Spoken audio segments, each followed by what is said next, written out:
आप आर्य समाज से कैसे जुड़े? इसको कहते हैं डीप लेगेसी जिस फैमिली की हो उस परिवार में मेरा जन्म हुआ। मेरे फादर ऑफ कोर्स पेरेंट्स आर्य समाजी थे, मेरे ग्रैंडफादर आर्य समाजी थे, मेरे ग्रेट ग्रैंडफादर आर्य समाजी थे। आर्य समाज अमेरिका तक कैसे पहुंचा? जब कोई एक कल्चर अपने आप को माइग्रेट करता है, वो कहीं ना कहीं अपने दिल में एक विचारधारा, अपना कल्चर, अपनी स्पिरिचुअलिटी साथ में लेके चलता है। एज अ माइग्रेंट कुछ 1970s में ये मूवमेंट शुरू हुई। जो रिसेंट हमारा टाइम चल रहा है, उस टाइम पे अमेरिका में आर्य समाज के कितने सेंटर्स हैं? वी हैव अबाउट 40 ऑर्गेनाइजेशंस, तो अबाउट 12 भवन हैं। और जो आर्य समाज की टीचिंग्स है वो हम मॉडर्न कॉन्टेक्स्ट में कैसे यूथ को समझा सकते हैं? AI is today's the world of AI, right? तो आर्य प्रति सभा America is actually working on an LLM model कि उसमें हम ऑथेंटिक मटेरियल लोड कर रहे हैं, so that bot when it gets launched people can ask questions in Hindi and English कि धर्म का क्या मतलब है, what is the opinion on what, right? And it'll give you Vedic references and all that. नमस्ते दोस्तों, आपका स्वागत है हमारे आज के पॉडकास्ट में और आपके साथ मैं हूं आशा शुक्ला। आज हम बात करने वाले हैं अमेरिका की। अमेरिका, बड़ी इमारतें, तेज रफ्तार जिंदगी, नई टेक्नोलॉजी और खुली सोच वाला कल्चर। लेकिन वहाँ एक और चीज है, वो है वेदों का ज्ञान, जो मनुष्य को सही राह दिखाती है। आज हम बात करने वाले हैं आर्य समाज अमेरिका की, और आज हमारे साथ स्टूडियो में एक ऐसे शख्स मौजूद हैं जिन्होंने इस मूवमेंट को वहां पर नई ऊंचाइयों तक पहुंचाया है। तो चलिए मिलकर स्वागत करते हैं श्री भुवनेश खोसला जी का। सर, आपका बहुत बहुत स्वागत है हमारे इस पॉडकास्ट में। धन्यवाद जी। सर, मेरा सबसे पहला सवाल आपसे यही है कि आप आर्य समाज से कैसे जुड़े? आप आर्य समाजी कैसे बने? कि आपके पेरेंट्स आर्य समाज से जुड़े हुए थे, ये सफर आपने अकेले तय किया? बहुत अच्छा सवाल किया। मैं भी अपने आप को कई बार सोचता हूँ, लेकिन इसका बहुत क्लियर आंसर है कि मैं एक बहुत ही जिसको कहते हैं डीप लेगेसी जिस फैमिली की हो उस परिवार में मेरा जन्म हुआ। मेरे फादर ऑफ कोर्स पेरेंट्स आर्य समाजी थे, मेरे ग्रैंडफादर आर्य समाजी थे, मेरे ग्रेट ग्रैंडफादर आर्य समाजी थे। और लिनिएज ऐसी रही कि वो सिर्फ आर्य समाजी नहीं थे, उन्होंने ऐसे कार्य किए जो कि उस टाइम पे रेवोल्यूशनरी थे। मैं बात करता हूँ हमारे पिताजी के नाना जी की, आचार्य रामदेव जी, जो 1922 में आज के मॉडर्न वर्ल्ड में फर्स्ट कन्या गुरुकुल इस्टेब्लिश किया। उन्होंने स्वामी श्रद्धानंद जी के साथ, he was one of the early आचार्यज of कन्या गुरु ऑफ गुरुकुल कांगड़ी, राइट? हमारे my father himself was involved in England in forming Arya Pratni Sabha America. He actually established the Arya Pratni Sabha America in United States. मेरे दादाजी टंकारा में, जो कि ऋषि जन्मभूमि है, उसमें हर साल जाते थे, इन्वॉल्व थे टंकारा ट्रस्ट में। तो कहीं ना कहीं वो लेगेसी, ब्लड, एनर्जी है जो मैं भाग्यशाली समझता हूँ कि मैं उस लेगेसी को बिलोंग करता हूँ। तो सर, अगर हम बात करें आर्य समाज की, तो आर्य समाज अमेरिका तक कैसे पहुंचा? अग्रणी नेता कौन थे, कौन से लीडर्स थे जिन्होंने इसको वहां पर स्थापित किया या अपनी विचारधारा को वहां तक पहुंचाया? जी, तो आपको मालूम है, जैसे आपने बहुत इंट्रोडक्शन में कहा कि अमेरिका एक ओपन थॉट का देश है, और ओपन थॉट का मतलब ये है कि अमेरिका जो बना वहाँ नेटिव तो जिनको हम इंडियंस कहते हैं, रेड इंडियंस है, native Americans were tribe people and there's some of them still there, but the nation was built on bringing people from outside, right? तो 60s 50s से इंडियंस वहाँ जाने शुरू हुए, और उस टाइम पे जो जाते थे up till 2000 were doctors, engineers, and of course with IT engineers, right? And all sorts of professionals through the spread, right? तो जब कोई एक कल्चर अपने आप को माइग्रेट करता है, वो कहीं ना कहीं अपने दिल में एक विचारधारा, अपना कल्चर, अपनी स्पिरिचुअलिटी साथ में लेके चलता है। उसको ज़रूरत होती है। घर पे हम यज्ञ करते थे भारत में, तो वहाँ भी हम कुछ प्रेयर करें, कुछ यज्ञ करें। हम अकेले करते हैं, लेकिन साथ में हमें भी है कि हमारे पास भी आर्य समाज हो। तो वो एज़ अ माइग्रेंट कुछ 1970s में ये मूवमेंट शुरू हुई, जिसमें कि पंडित धर्मजीत जिज्ञासु जी, डॉक्टर राजेंद्र गांधी और काफ़ी नाम उस टाइम पे, जो उस टाइम पे अमेरिका पहुंच गए थे। तो उन्होंने एक वैदिक हवन ग्रुप, आर्य समाज की स्थापना, हवन करना, घरों में हवन करना शुरू किया। कि आप इमेजिन करें, उस टाइम पे कोई इंफ्रास्ट्रक्चर नहीं था।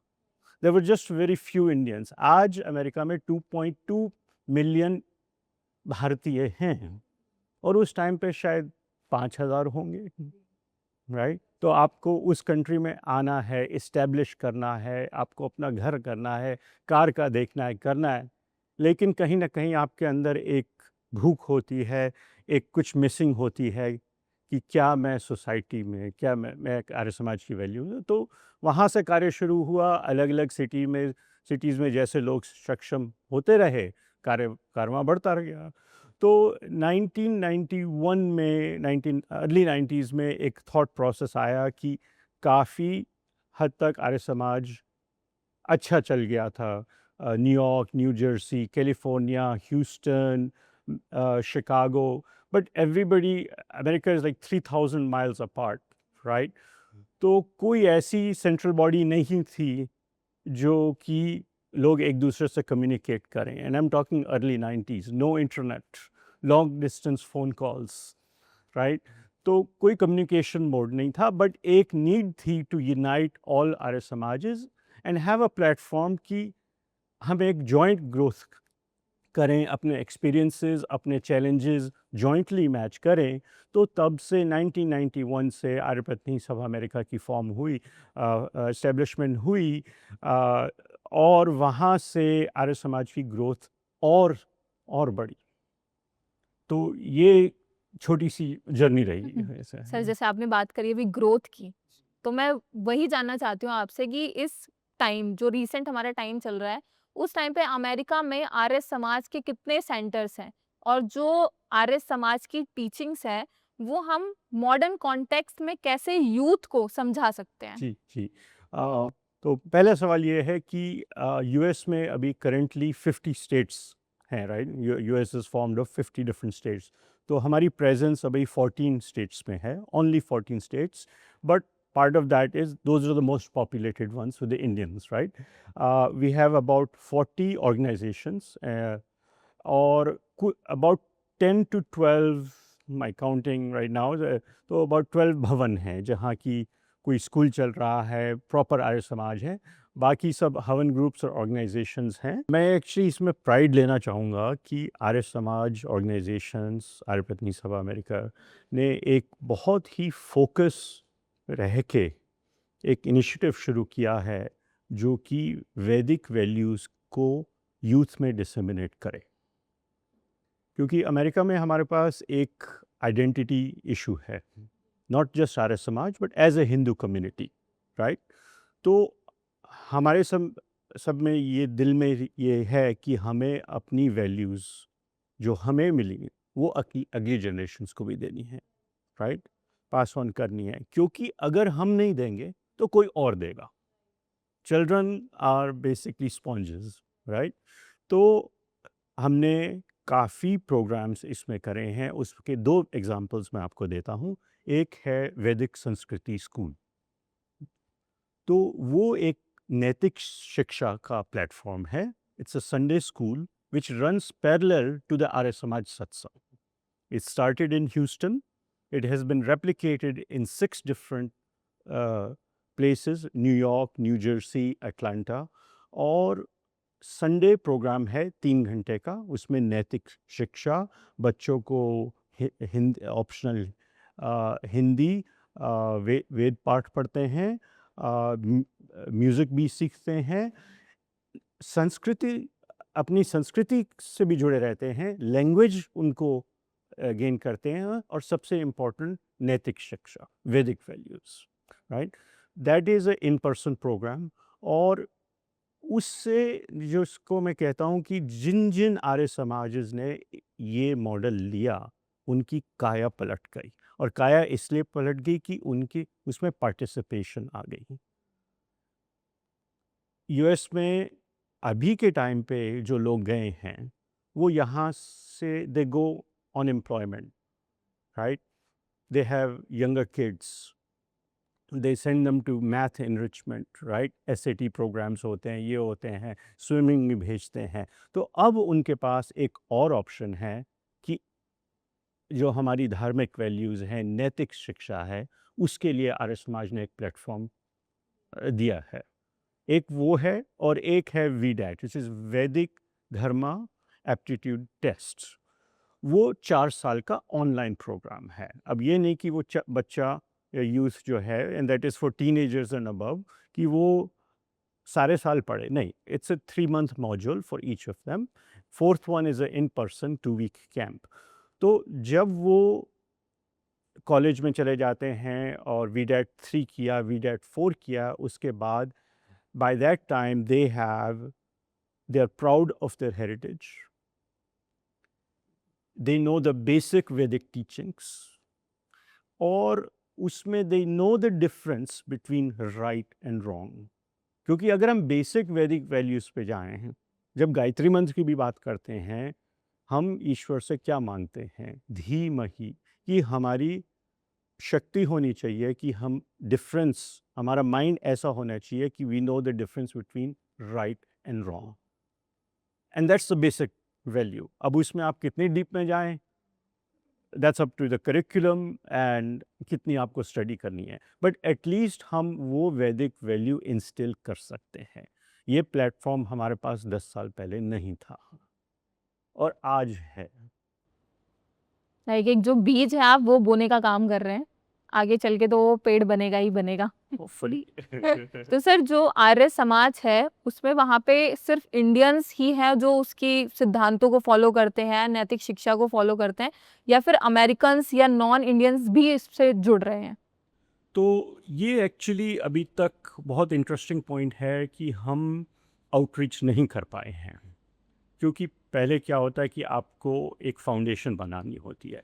तो मुझे लगता है कि लगभग 70 से आके मिड 2015 इस 35-40 साल में एक फाउंडेशन ले हो गई है, एक इंफ्रास्ट्रक्चर बन गया है। अब सेकंड आता है कि आर्य समाजीज जो एग्जिस्टेंस हैं, राइट, उनको आइडेंटिफाई करना, उनको मत, क्योंकि जो पहले इंडियंस हैं, कोई भी हो, कोई भी हिंदू हो, किसी से भी मैं मिलता हूँ, no matter where they are, मैं उनसे पूछता हूँ, ओ आप आर्य समाज से? हाँ जी। हाँ, हमारे दादाजी हवन किया करते थे, हमारी नानी जी करती थी, हमारे पिताजी करते थे, लेकिन हम नहीं कर पाते, हमारे पास टाइम नहीं है, ये नहीं है, वो नहीं है। ओ Arya Samaj exist, I didn't know Arya Samaj exist.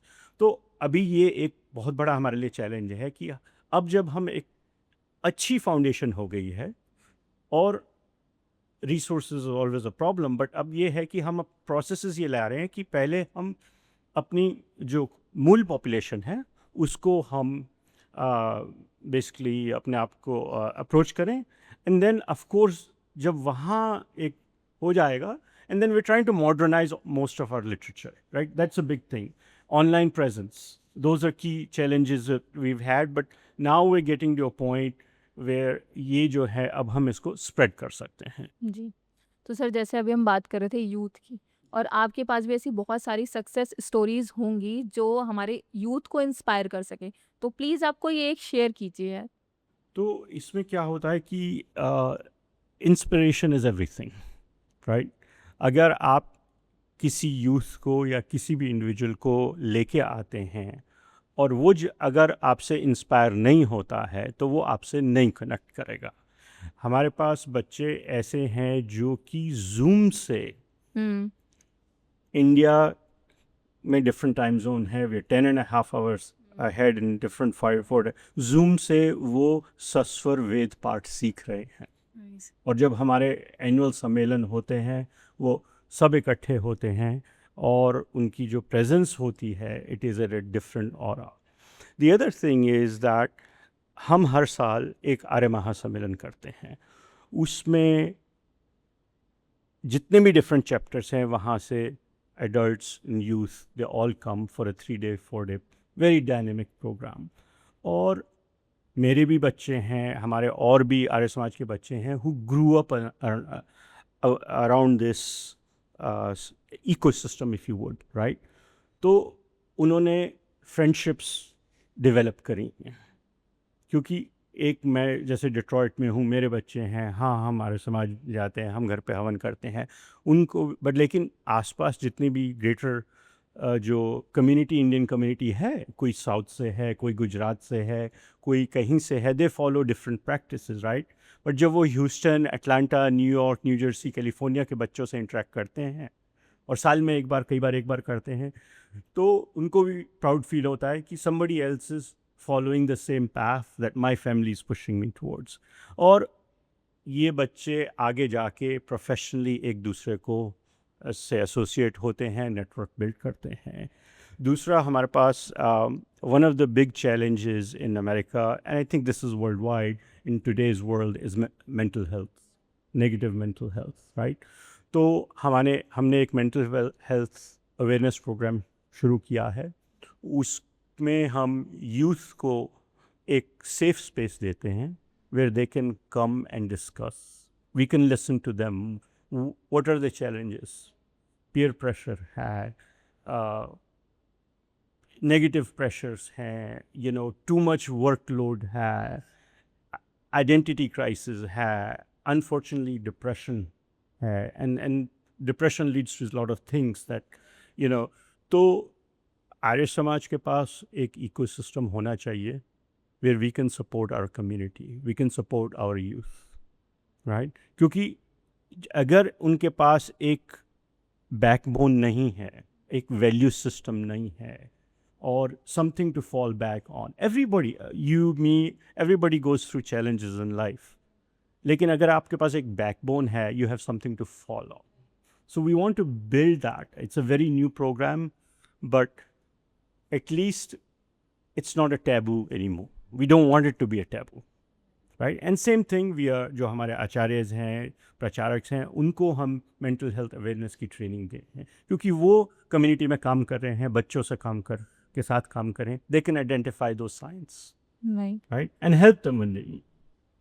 उसके बाद तो यही है ना कि अगर हम ये नहीं करते हैं, तो then the society falls one at a time, right? कोई तो चाहिए जो सपोर्ट करे उस चीज को। तो सर, अगर हम आर्य समाज के विजन की बात करें, जैसे आप अभी बता रहे हैं कि हम बहुत सारी चीज़ों पे काम कर रहे हैं, अगर हम 5 से 10 साल में आर्य समाज को देखें कि वो कहाँ पर होगा और क्या क्या चीज़ों पे उसने काम कर लिया होगा। जी, तो आप देखें, आर्य समाज हमेशा फोर फ्रंट एक रेवोल्यूशनरी मूवमेंट रही है, more than an organisation, right. तो हमें क्या करना है और हम क्या करने की कोशिश कर रहे हैं, स्पेशली इन यूनाइटेड स्टेट्स, इसकी हम थोड़ी सी हिस्ट्री पढ़ें कि स्वामी दयानंद ने उस टाइम पे क्या रिफॉर्म्स करी सोसाइटी में, उस टाइम पे क्या प्रॉब्लम थी। आज वो काफ़ी हद तक वो प्रॉब्लम्स चली गई हैं, ही ब्रॉट द चेंज। लेकिन आज एज अ सर्विस ऑर्गेनाइजेशन क्या हम मेंटल हेल्थ को टैकल कर सकते हैं? क्या हम वेजिटेरियनिज्म को टैकल कर सकते हैं? क्या हम इन्वायरमेंट को कर सकते हैं? और सबसे ज़्यादा जो ज़रूरत है, and that comes and all these things are tied, right, can we create a harmonious environment? How do you become a good human being, right? तो आर्य समाज के पास वो वैल्यू सिस्टम है।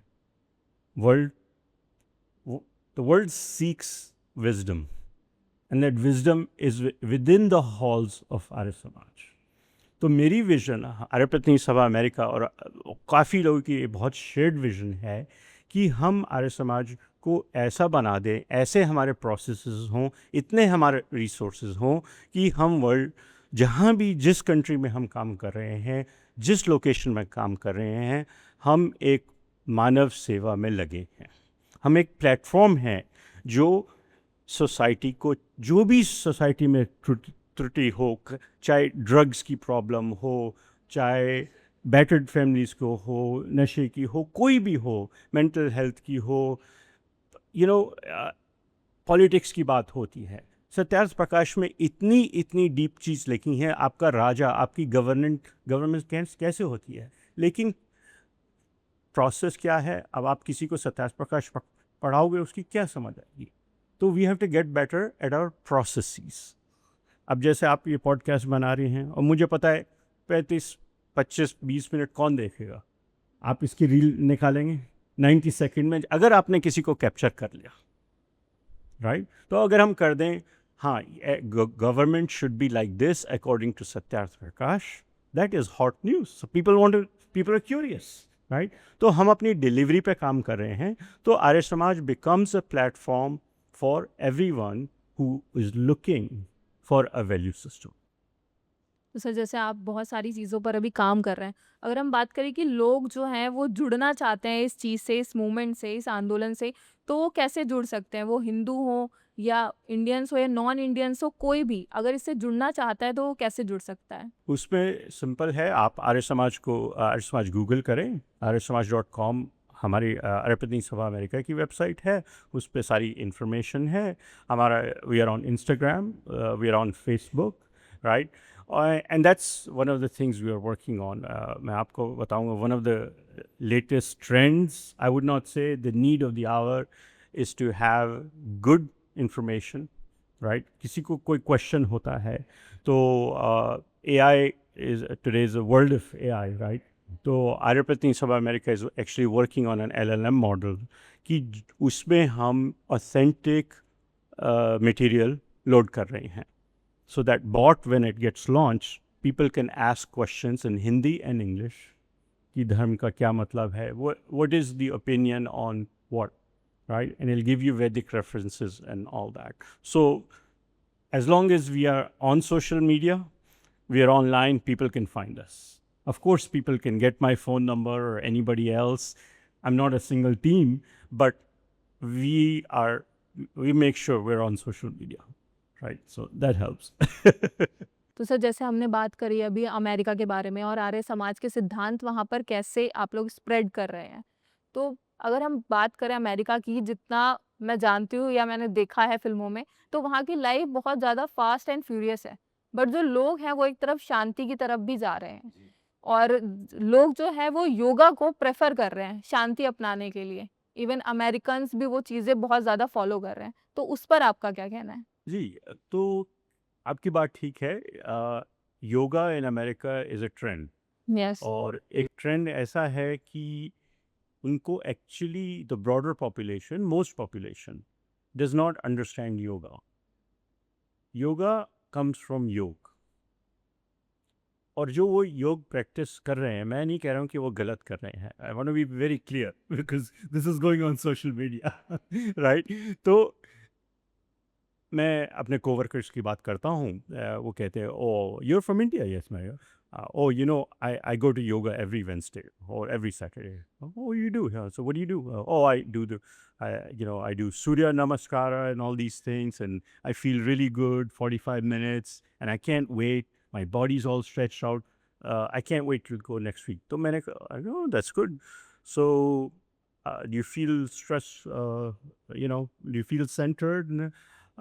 Just for that day, right. और तो मैं उनसे बात करता हूँ, और क्या जाते हैं आपके, नहीं, it's just I they can name every आसन पॉसिबल। तो मैं उनसे बात करता हूँ कि जो वेंसडे आप जा रहे हैं तो अगले वेंसडे भी जाएंगे, उसके बीच में क्या होता है। Oh it's back to normal stressful life, this and that, I just can't wait to get back to my life. तो मैं उनसे पूछता हूँ, have you ever heard of yum yum? What's that? मैंने कहा, well, those are your do's and don'ts. Are you being truthful? Did you lie to somebody? Did you steal? Did you covet? Did you keep your environment clean? What do ये जो सारे यम नियम हैं, जो कि योग का फर्स्ट एंड सेकंड स्टेप है।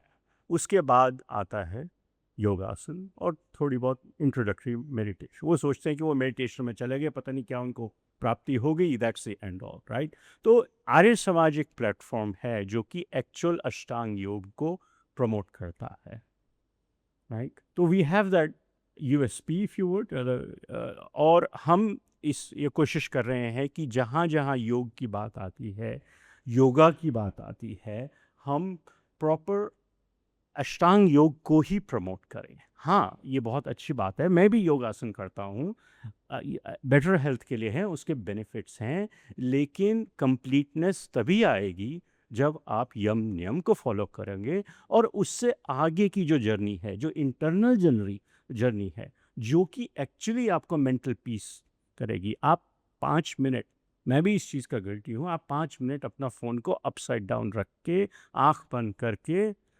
अपने साथ बैठ के तो देखो, फिर आप ईश्वर के साथ बैठने की सोचोगे।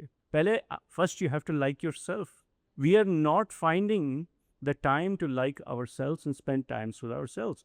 कुछ ना कुछ रेडियो, इंटरनेट, कार में जा रहे हैं, म्यूजिक ऑन होना चाहिए, हेडफोन ऑन होने, ब्लूटूथ ऑन होना चाहिए, रील्स चल रही हैं, but we don't give ourselves 5 minutes to sit on ourselves.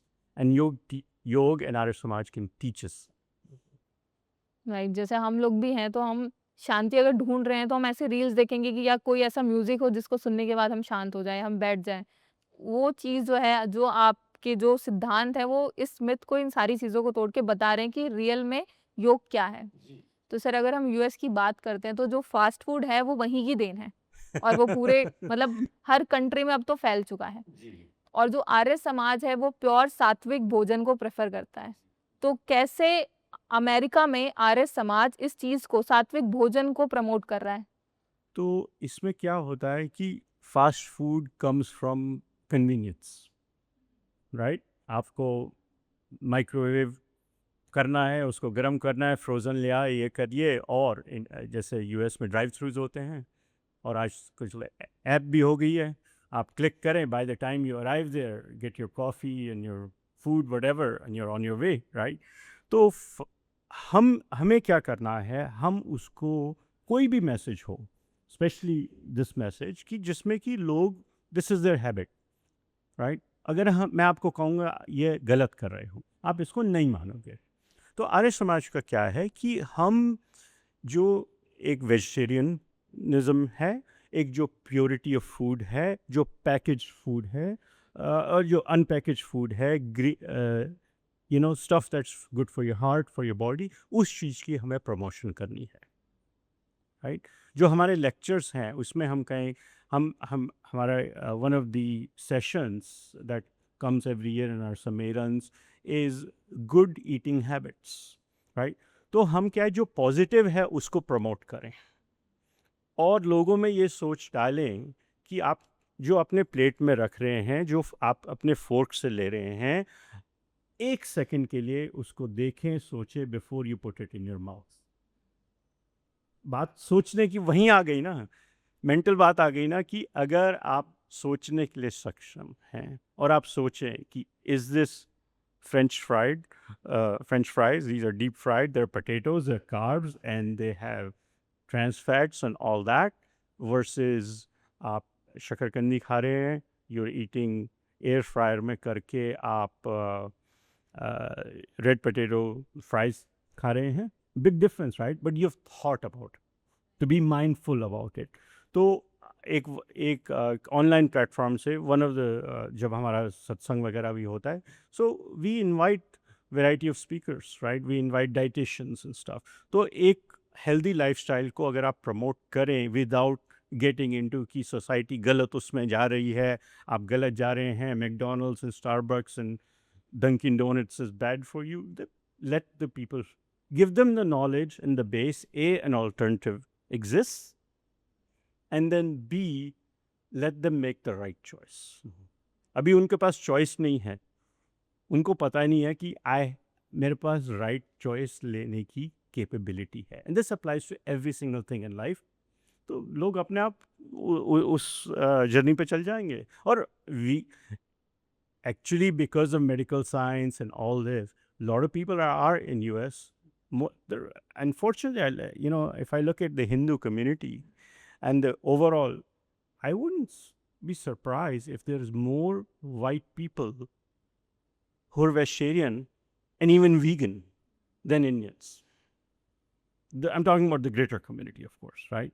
And तो वो थोड़ी सी डाइकोटमी है, लेकिन मैं सोल्यूशन उसका वही है, अच्छी चीज़ का अच्छी चॉइस करने को ट्रेनिंग दो, प्रचार Right. करो, ताकि लोग सोचें। सोचें। एग्जैक्टली। तो सर अगर हम बात करें आज के टाइम पे वायलेंस की, जी। चाहे वो इंडिया हो और यूएस जो है वो तो खास तौर पे फेमस है उसके लिए, और मेनली एक वहाँ पर एक कल्चर ही बन गया है गन कल्चर। तो उस पर आर्य समाज का क्या कहना है, कैसे हम उस चीज़ को चेंज कर सकते हैं, क्योंकि वो पूरा का पूरा जो एक गेम है वो माइंड का है। अगर माइंड चेंज होता है आपका, पॉजिटिव थिंकिंग आती है, तो ऑब्वियस है कि वो चीज़ें अपने आप बदल जाएंगी। आपने क्वेश्चन और आंसर दोनों कर लिया Asha ji. Actually it's very good, I am glad you did that. एक परसेप्शन है and it's a real problem that, but I don't call it a gun culture. The reason being is, ठीक है, I've lived in the United States for 35 plus years, right, or 40 years, right? Constitution में US Constitution says I have the right to bear arms, right? And I know a lot of people, very peaceful people who own arms, right? वो hunting जाते हैं, gun club जाते हैं, जो भी करते हैं, it's their choice, right? लेकिन जो मीडिया में आ रहा है, राइटफुली आ रहा है, कि हमारे घर के पास भी एक स्कूल में there's been shutdowns, there's been shoot downs and everything, बच्चे मर रहे हैं, हो रहा है, but I would not label it as gun culture, respectfully. उसमें ये आ रहा है कि we have to get behind their brain, behind their mind. What is driving a 14-year-old child to pick up a gun, bring it to school and open fire? कोई normal सी तो नहीं है ना ये, और हर बच्चा भी नहीं कर रहा है, लेकिन inputs are very common across the board. Video games are very violent, movies are very violent, and this is across the world. अब फर्क जो गन वाली कल्चर की आती है, हाँ एक जगह ज़्यादा एक्सेस है, एक जगह नहीं एक्सेस है, but the laws don't work. The law, I submit to you, the laws will never work, because because there are plenty of peaceful people, right? A car can be a weapon too. There's people who drive cars into a crowded group. Why? Because they lost their mental balance. There's other violent things going on. Yes, so I don't want to get in the gun debate, and I'm going to get a lot of flack for this. But I'm also, unfortunately, I'm trying to defend the land that I live in, right? I pay taxes there. But again, we have to have a value system. और आर्य समाज का काम क्या रहा है? The person who's hanging at the nth degree of society, उसको हमें ऊपर लेके आना है, उसको हमें सपोर्ट करना है. तो अगर हम अपने बच्चों को सपोर्ट कर सकते हैं, we have to create more citizens who choose not to take those input. अभी 2 मिनट पहले आपने वेजिटेरियनिज्म पे बात करी, जंक फूड पे बात करी. हम सोचे कि ये रील जिसमें वायलेंस है, ये मूवी जिसमें वायलेंस है, ये हम देखें. What is driving us in daily life? देखिए, हमें एक वायलेंट मूवी से एंटरटेनमेंट मिल रही है, और वो कहीं ना कहीं वो ट्रिगर कर रही है. So we have to start identifying those triggers, removing those triggers slowly, right? And promote a peaceful, harmonious living, right? Hopefully it helps. Yes sir. तो सर जैसे हम बात करें यूएस की, यूएस में एक कल्चर ये भी है कि जैसे ही बच्चे बड़े होते हैं उनको सेपरेट कर दिया जाता है। अब उसके पीछे रीज़न पेरेंट्स का कुछ भी हो सकता है कि वो उनको इंडिपेंडेंट बनाना चाहते हैं या बाकी चीज़ें सिखाना चाहते हैं, बट इंडिया में ऐसा नहीं है। अभी भी जो पेरेंट्स हैं वो बच्चों को लास्ट टाइम तक सपोर्ट करते हैं। तो क्या एक रीज़न ये भी है कि वहाँ पे जो यूथ है वो ज़्यादा ट्रिगर होता है, अग्रेसिव होता जा रहा है? मैं किसकी बात करूं, अमेरिकन पॉपुलेशन जो जनरल वाइट पॉपुलेशन या इंडियंस की, आप बताएं पहले मुझे। सर आप दोनों की बात करो, पहले अमेरिकन्स की देन इंडियंस की। अच्छा, ठीक है। तो अमेरिकन्स में जनरली एक it is a cultural thing कि एक न्यूक्लियर फैमिली का कॉन्सेप्ट है। उसमें father mother and children till their 18 generally, because once they're adults they're considered independent, ठीक है।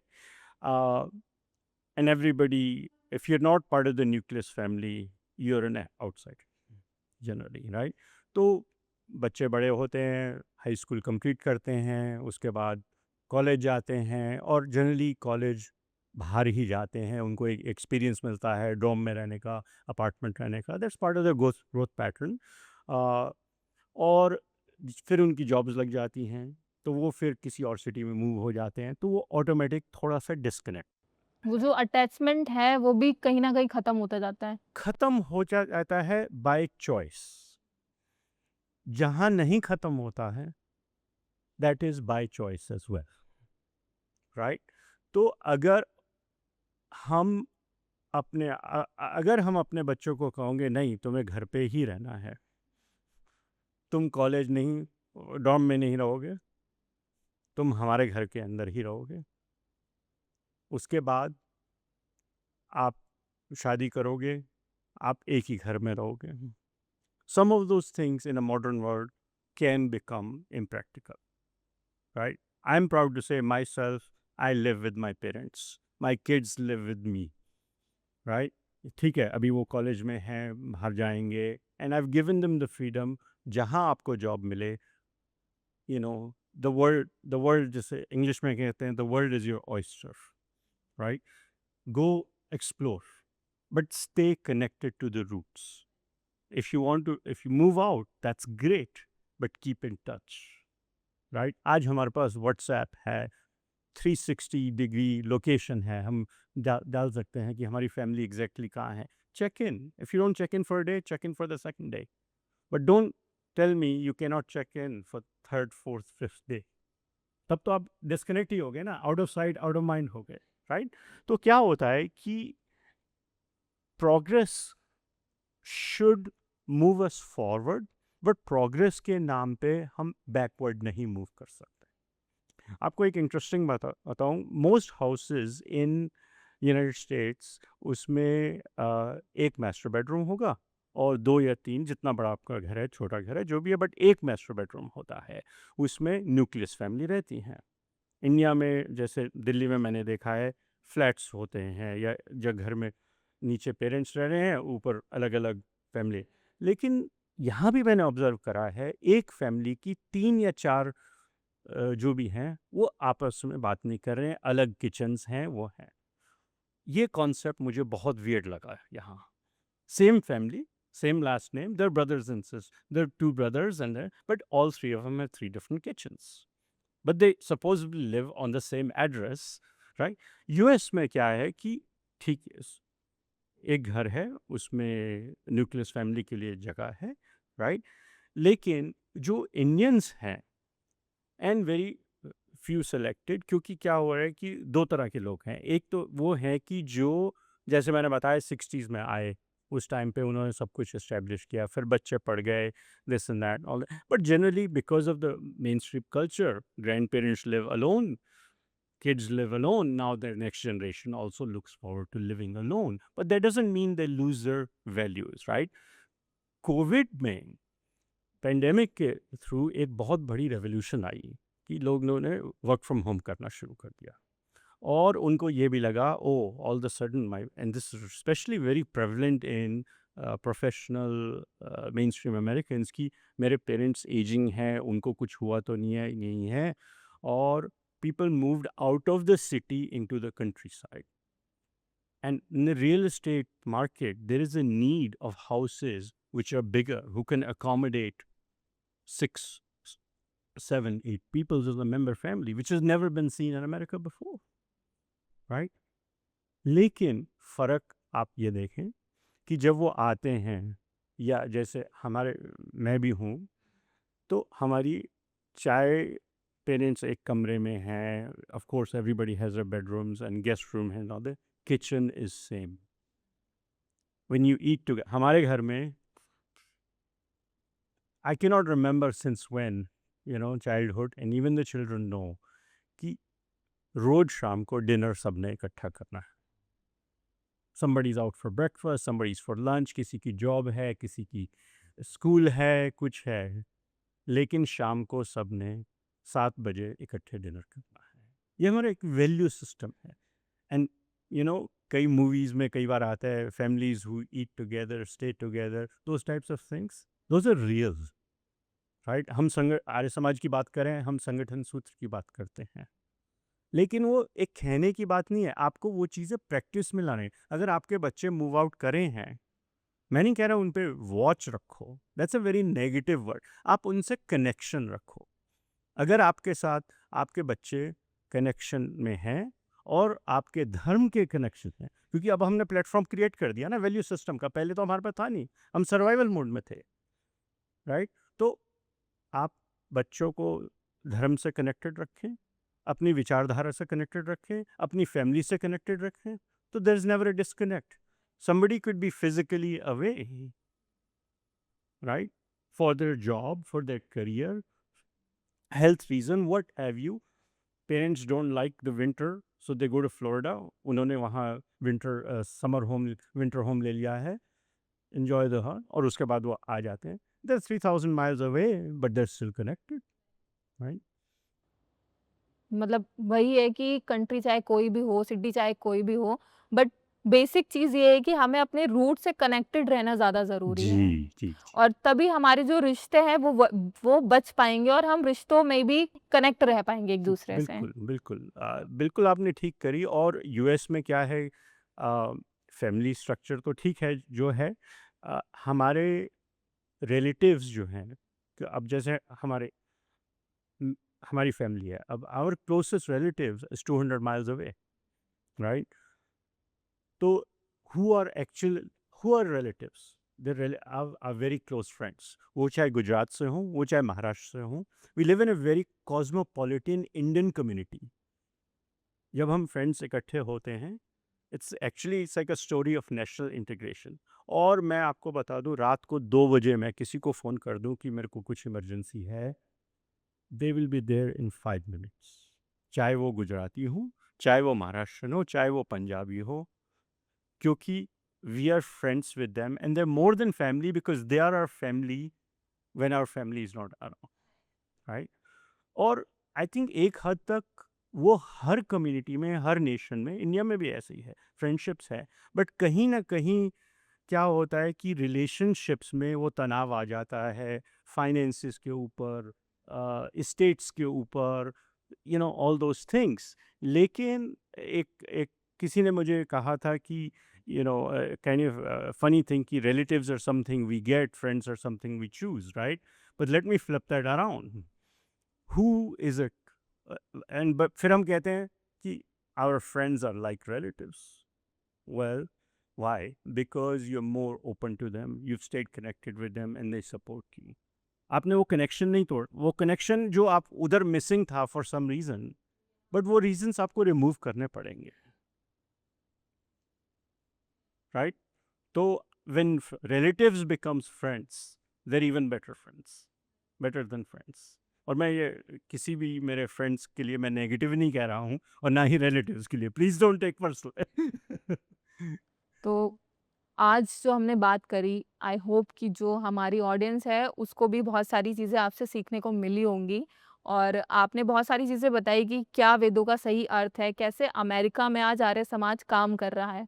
तो सर, आपका बहुत-बहुत धन्यवाद हमारे इस पॉडकास्ट में आने के लिए और अपनी इतनी सारी अच्छी-अच्छी बातें हमारी ऑडियंस तक पहुँचाने के लिए। थैंक यू आशा जी, मुझे भी बहुत अच्छा लगा। और मुझे लगा कि बहुत ओपन हार्टेड फ्रैंक कॉन्वर्सेशन रही, और यही हमारा लक्ष्य है। And any time you have any questions, और मैं सबसे अनुरोध करूँगा, specially the youth, come join the Arya Samaj movement. It really is a movement. We you have a lot of heritage to be proud of, which most people don't know. तो please come join us.